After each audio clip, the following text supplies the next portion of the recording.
Tara, samahan niyo ako kumain ng kamote.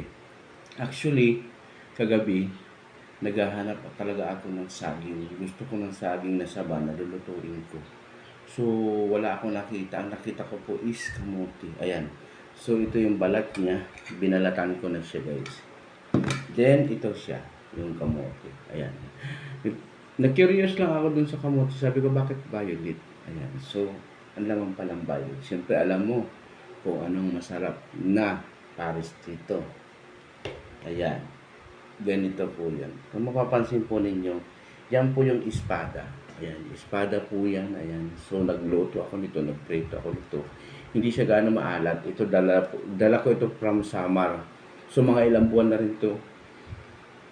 Ang bango. Noong November pa ako nakauwi dito, no? November pa, oh. So, hanggang ngayon, ilang buwan ito. Ang bango. So, nagluto ako nito, nagprito ako nito, kung mapasin nyo, yan yung ating espada. Yan. Then, ito na siya. So, hiniwa-hiwa ko lang maliliit para mabilis ko maprito. Kasi ang kawali kong ginamit is maliit, no? So, ito yung pares natin dito sa ating kamuting obe. Ayan. Nagkikrib din ako ng obe halayan. Obe halayan, basta obe jam. Yan. Pwede din siyang gawin niya. Pero masarap pa rin yung obe, no? Isa dito kamote. Ayan. So, kain tayo, guys. Siyempre, at hindi mawawala ang kape. Ayan. Yung ating kape pang 2 tao. Sarap. Ayan. So, guys, tara. Kain tayo.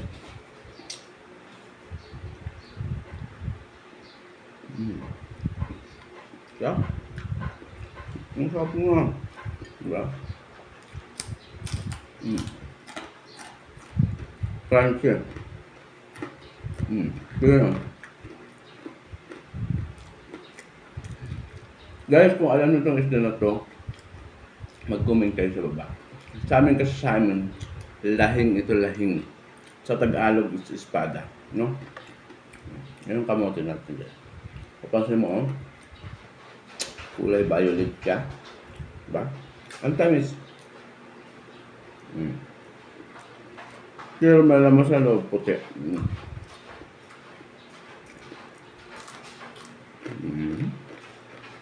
Sarap. Ito na yung aking almusal at saka tanghalian. So, hindi na ako kakain tanghalian kasi mabigat sa tanto eh. Pero mamaya, pupunta pa rin ako ng bayan. Maghahanap talaga ako ng saging. Nagkikrib ako ng saging. Yung saba. Tapos ang gagawin ko, lulutuin ko siya. Lalaga ko lang.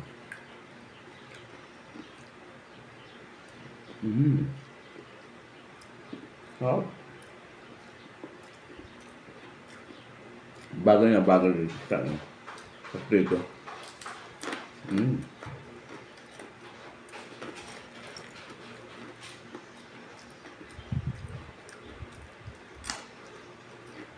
Crunchy.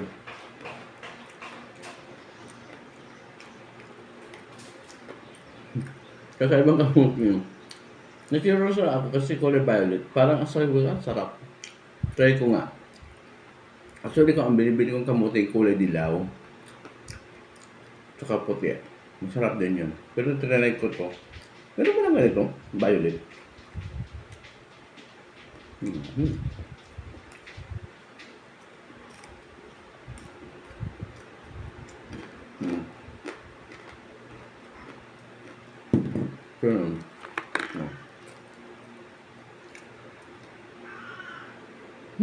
Ang bango.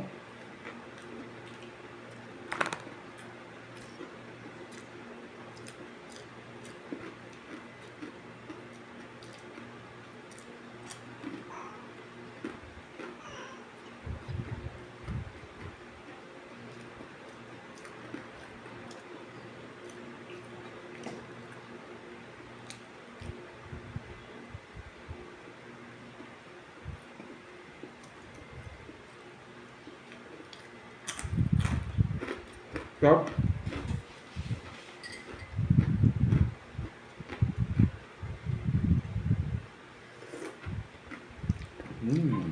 Yummy. Maganda silang partner kasi matamis, medyo maalat. Diba? Hindi na ako nagdagay ng suka.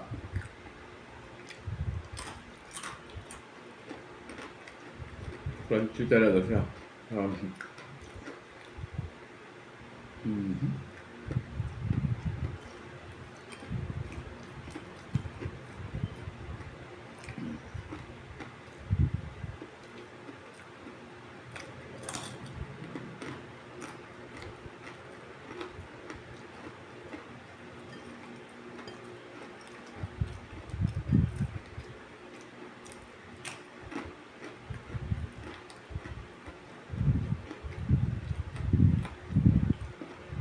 Kayo mahilig din ba sa kamote? Ako mahilig ako sa kamote, mahilig ako sa kamoteng kahoy, mahilig ako sa saging. Lalo na sa saba, yung isang siping pag niluto ko yun, isang kainan ko lang.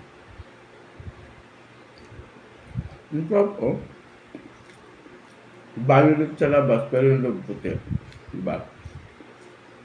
Ito yung matamis-tamis sa loob. Niluto ko kasi lahat. Sorry, marami na ako nakain nun. Balat. Marami na ako nakain. Niluto ko lahat. Dapat pala nagtira ako para pituhin ko, no? Ang sarap. Pero marami pa dun sa bilihan ko. Ang kilo is 100 pesos per kilo. Mahal na nga dati, mga 60 lang to. Pero ibang klaseng kamote.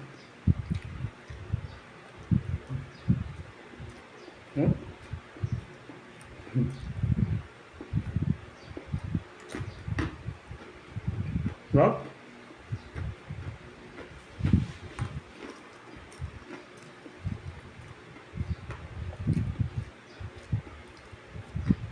Ito siya, hiniwa-hiwa ko lang.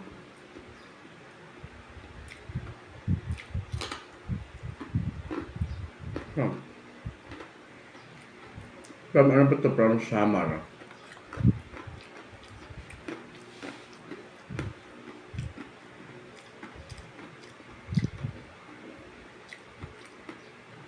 Meron pa ako natitira dyan. May mga sapsap pa nga ako dyan na dinain din. Pero yung tamban ko, yung mga gilis, ubos na.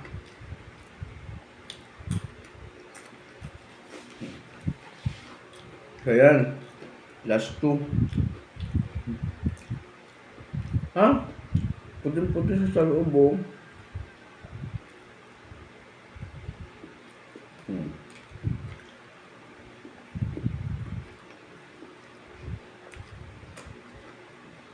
Mamaya pupunta ako sa labas. Susilipin ko yung langka. Kasi, ang dami ng bunga ng langka. Magpapahinog ako tapos kakainin ko. Gusto ko yung langka.